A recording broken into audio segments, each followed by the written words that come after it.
আগে যদি জানতাম কবরের ভিতরে এত যন্ত্রণা, তাইলে জিন্দিগি তো দুনিয়া দুনিয়া কইরা নিজের মূল্যবান জীবনটারে নষ্ট করতাম না। কথা কোন ঠিক না? হে যুবক, আমার যুবক শুনুন শুনুন, আমার নবী বলে আমি দেখলাম কবরের মাটির চাপাটা বড় ডেঞ্জারাস।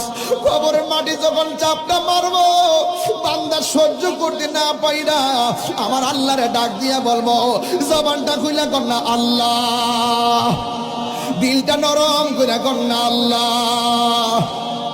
ও আল্লাহ, আমার আর মাটির চাপা ভাল লাগে না গো। দুনিয়াতে আমার আবার পাঠাও, আমি নামাজ কাজা করতাম না। দুনিয়াতে আমার আবার পাঠাও, আমি রোজা ছাড়তাম না। দুনিয়াতে আমার আবার পাঠাও, আমি মার বুকে লাথি মারতাম না।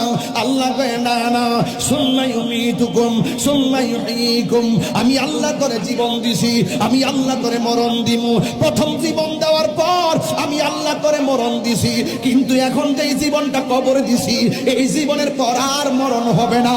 তোকে আবাদুল আবাদ পর্যন্ত হইলে তুই সুখী হবি, নাইলে তুই দুঃখী হবি।